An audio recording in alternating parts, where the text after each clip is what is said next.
Kumusta siklista? Isa na namang pinagpalang araw ng Sabado at nakita nyo naman ng pangit na pagmumukha ko. Dito na naman tayo sa The Tent at wala naman tayo masyadong pag-uusapan. Cycling 101 tayo, yung mga basic na salita ng mga siklista. Pag-usapan natin, now na!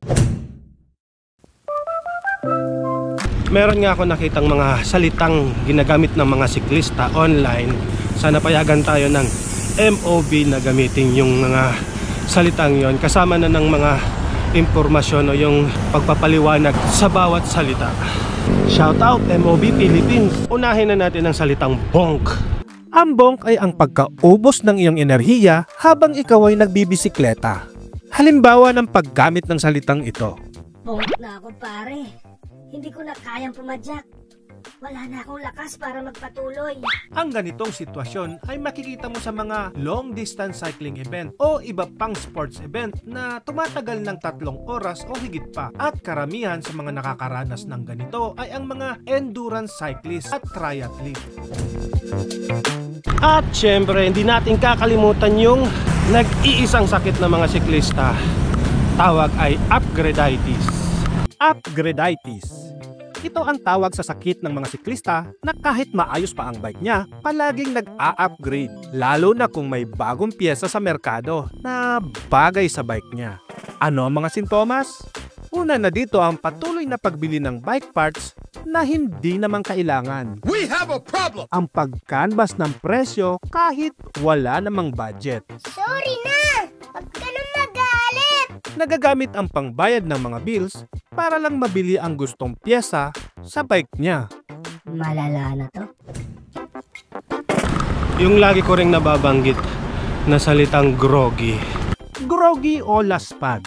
Ganito i-describe ng mga siklista ang kanilang nararamdaman pagkatapos pa lang ng mahirap na karera o long ride. Nasasabi rin ito pagkatapos ng matinding training. Halimbawa ng paggamit. Pare, laspag na ako. Hindi ko na kaya ang susunod na ahon. Pahinga na lang muna ako rito. Ang siko, hindi ito parte ng katawan pero ginagamit din ito ng mga siklistang salitang to. Siko. Isang uri ng sharp turn na parang hugisiko sa tulis ng liko. Kadalasan ito ay delikado. Kailangan ng malaking pag-iingat tuwing dumadaan ka sa ganitong klaseng ruta, lalo na yung bandang palusong na kalsada. At base pa sa MOB infographics, ito pa yung mga ibang terms ayon sa kanila, no? Isunod natin ang Borly. Sa madaling salita, newbie o baguhan sa larangan ng pagbabike. Pag walang tanline, Borly pare. hindi pa nakapag long ride, Borly ka pare.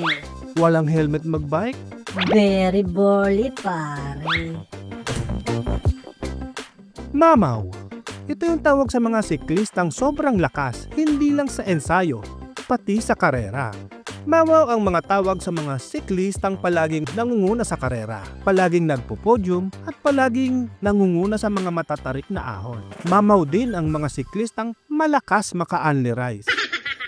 Grabe ka naman pare. Napakamamaw mo naman. Maning-mani sa'yo ang mga ahon. Idol ka talaga. Mamaw.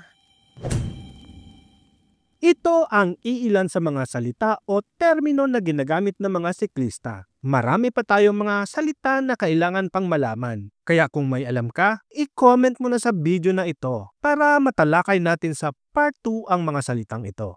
Kahit walang nanonood. Gusto ko pa rin mabasa yung mga comment nyo na yun. Antayin ko yung mga comment nyo kahit wala na nun. So ayun na nga mga amigo, no? Kung umabot ka man sa parting ito ng video, maraming salamat sa iyo. Hanggang dito na lang ang ating video. Maraming salamat sa panonood and ride safe mga siklista. Kumusta si Krista? Please subscribe to your Breeze channel! Okay na! Kamusta si Krista? Please subscribe to your Breeze channel. So please whatever.